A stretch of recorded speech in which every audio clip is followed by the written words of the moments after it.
ప్రభునందు మాకు అత్యంత ప్రియులైన దేవుని ప్రజలందరికీ యేసుక్రీస్తు వారి శ్రేష్టమైన పూజింపదగిన నామం పేరిట శుభాలు ప్రకటిస్తున్నాను. బాగున్నారు మీరంతా? మనందరూ కూడా దేవుని పాద సన్నిధిలో ప్రార్థించు వారంగా, దేవుని వాక్యాన్ని పఠించు వారంగా, ఆయన మీద ఆధారపడు వారంగా ఉండాలని దేవుడు కోరుతున్నాడు. ఉదయాన్నే లేచిన తర్వాత కాసేపు ప్రార్థన చేసుకుని దేవుని వాక్యాన్ని చదువుకున్న తర్వాత ఒక వాగ్దాన సందేశాన్ని బైబిల్లోంచి మనం వింటున్నాం. ప్రియులారా, గమనించండి, దేవుని వాక్యము దేవుని ప్రేరేపణ ద్వారా రాయబడిన గ్రంథం. అపోస్తలుడైన పౌలు అంటాడు కదా, దైవావేశం వల్ల కలిగిన ప్రతి లేఖనము ప్రయోజనకరమైనది అని తిమోతికి రాస్తూ అపోస్తలుడైన పౌలు చెప్పాడు. దైవావేశం అనగా దేవుని ఆత్మ ప్రేరేపణ ద్వారా, ఆయన నడిపింపు ద్వారా పరిశుద్ధ గ్రంథం రాయబడింది. బైబిల్లో రాయబడిన ప్రతి వాగ్దానం కూడా మన జీవితాల్లో మనం క్లెయిమ్ చేసుకోవచ్చు యేసుక్రీస్తు ప్రభు ద్వారా. ఆయన మొదటగా మనలందరినీ ఆధ్యాత్మికంగా దీవించాలని ఆశిస్తున్నారు. ఆ తదుపరి అన్ని విషయాల్లో మనం వర్ధిల్లాలని దేవుడు ఆశపడుతున్నారు. దేవుని వాగ్దానం ద్వారా మీలో చాలామంది దీవెన పొందుతున్నారని విని నేను ప్రభువును స్తుతిస్తున్నాను. ఈరోజు వాగ్దాన సందేశంగా పరిశుద్ధ గ్రంథం తెరిచి ఆదికాండము 1వ అధ్యాయం 3వ వచనాన్ని చదువుకుందాం. The book of Genesis chapter 1:3. దేవుడు వెలుగు కమ్మని పలుకగా వెలుగు కలిగెను. God said, let there be light, and there was light. ఆదికాండము చాలా ప్రాముఖ్యమైన గ్రంథం. బైబిల్ గ్రంథం ప్రారంభంలో ఆదికాండాన్ని మనం చూస్తున్నాం. ఆది యందు దేవుడు భూమి ఆకాశములను సృజించెను. చాలామంది భూమి ఆకాశములను సృజించెను అన్న మాటను సరిగా అర్థం చేసుకోవట్లేదు. వాళ్ళు ఏమనుకుంటున్నారంటే ముందు భూమిని సృష్టించే తర్వాత ఆకాశాలను సృష్టించాడని కొంతమంది మాట్లాడుతున్నారు. కానీ అక్కడ తెలుగు భాషలో ట్రాన్స్లేట్ చేసినప్పుడు పద సౌలభ్యం కోసం భూమి ఆకాశములు అనే మాట వాడారు. కానీ ఇంగ్లీష్ బైబిల్లో in the beginning God created heavens and earth అనే మాట అక్కడ మనం చూస్తాం. అందువల్ల బైబిల్ను పై చదివేసి ఇంకా మనకు తెలిసిందే నిజం అనుకుని దాన్నే చెప్పేద్దామని చాలామంది ప్రయత్నాలు చేసి ఇబ్బందులు పడుతున్నారు. దేవుని వాక్యాన్ని జాగ్రత్తగా చదవాలి. భూమి ఆకాశములు అంటే ముందు భూమిని తర్వాత ఆకాశం అని కాదు. దేవుని సృష్టి యొక్క విధానాన్ని బైబిల్ చాలా స్పష్టంగా తెలియజేసింది.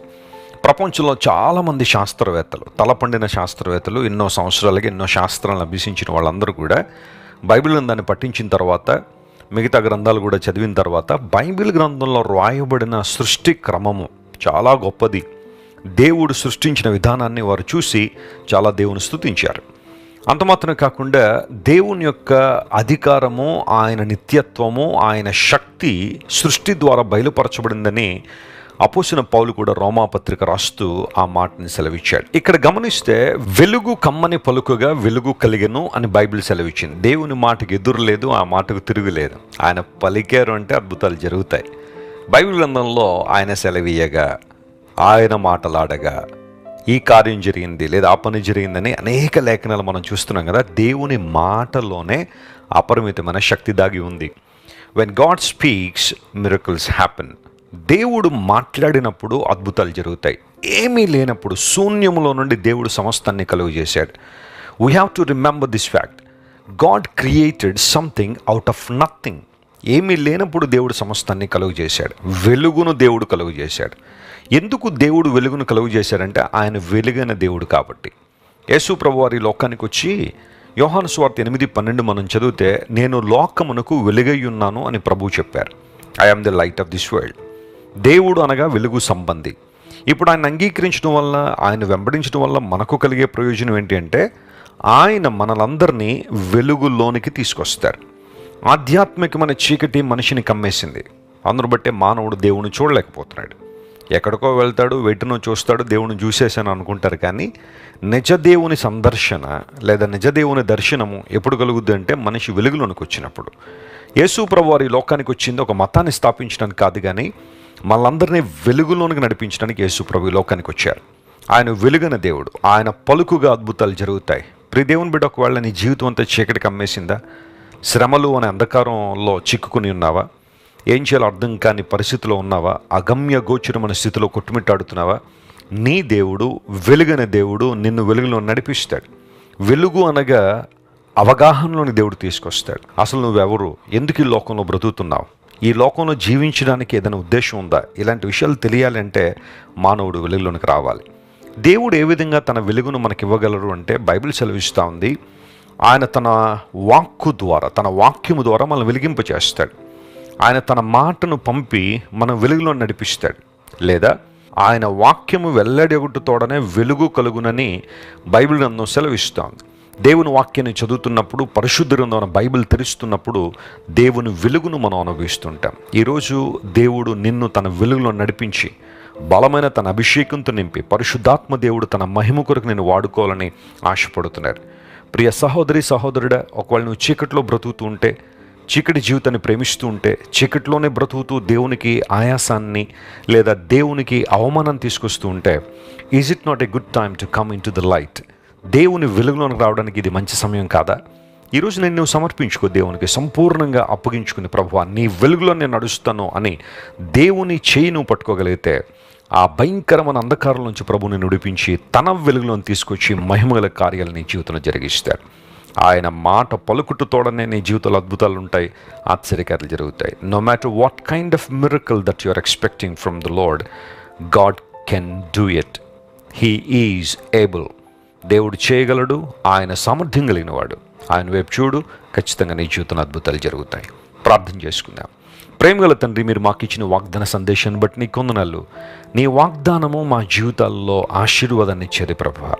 అవునయ్యా, నువ్వు వెలుగు కమ్మని పలుకుగా వెలుగు కలిగిన నీ వాక్యం సెలవిచ్చింది. నువ్వు వెలుగు సంబంధి కనుక నీ కొందనాలు. మమ్మల్ని అందరినీ వెలుగులో నడిపించడానికి లోకానికి వచ్చావు. యేసయ్యా, ఈరోజు ఎంతమంది అయితే నీ వెలుగులో నడవాలని నిర్ణయించుకున్నారో వారందరినీ బలపరిచి వారి జీవితాలు వెలుగుమయం చేయమని కోరుకుంటూ, అవసరతలో ఉన్న వారికి జ్ఞాపకం చేసుకోండి, అనారోగ్యంతో ఉన్న వారికి స్వస్థతనివ్వండి, రకరకాల ఇబ్బందులు సమస్యల్లో కొట్టుమిట్టాడుతున్న వారికి విడుదలిచ్చి అద్భుతాలు చేయండి. ఘనత మహిమ ప్రభావం నీకు మాత్రమే ఆరోపిస్తూ యేసుక్రీస్తు వారి అతి శ్రేష్టమైన నామం పేరిట అడిగి వేడుకొనిచున్నాం తండ్రి. Amen, amen. God bless you dear friends. Have a wonderful day. Christ worship centre ఓ బలమైన సంఘ ఉజ్జీవం. కొన్ని సంవత్సరాల క్రితం కేవలం 2తో ప్రారంభించబడిన పరిచర్య నేడు ప్రపంచవ్యాప్తంగా లక్షలాది మందిని ప్రభావితం చేయుచున్నది. రాజమండ్రి, సికింద్రాబాద్, బెంగళూరు, చెన్నై, నెల్లూరు, దుబాయ్, బెహ్రైన్, కరీంనగర్, విశాఖపట్నం, గద్వాల్, కొవ్వూరు, మలకపల్లి, శ్రీలంక, భూటాన్, అడ్డతీగల, పాలమూరు, ఒంగోలు, బళ్ళారి, కోరుకొండ, పోతవరం, నల్లజర్ల, వెంకటరామయ్యగూడెం, మచిలీపట్నం, ఇందిరానగర్లతో పాటు అనేక గ్రామాల్లో క్రైస్ట్ వర్షిప్ సెంటర్ ఆరాధనలు జరుగుచున్నవి. వాక్య సంబంధమైన ఉజ్జీవంలో, పరిశుద్ధాత్మ సంరక్షణలో కొనసాగాలనుకునే ప్రతి ఒక్కరికి మా ప్రేమపూర్వక ఆహ్వానాన్ని అందిస్తున్నాము. రండి, ఆత్మతో సత్యముతో ప్రభువైన యేసుక్రీస్తును ఆరాధిద్దాం. మీరు ఇంతవరకు విన్న దైవ సందేశం మరియు దేవుని సేవకులు చేసిన ప్రార్థన మీకు ఆశీర్వాదకరముగా ఉన్నదని విశ్వసించుచున్నాము. ఈ సందేశాన్ని మీ స్నేహితులకు, బంధువులకు షేర్ చేయండి. మీకు ఏదైనా ప్రార్థన అవసరత ఉన్నచో మా ఫోన్ నంబర్లకు కాల్ చేయండి. దేవుడు మిమ్మల్ని ప్రేరేపిస్తే విశ్వాసంతో సాగుచున్న ఈ పరిచర్యను ప్రోత్సహించండి.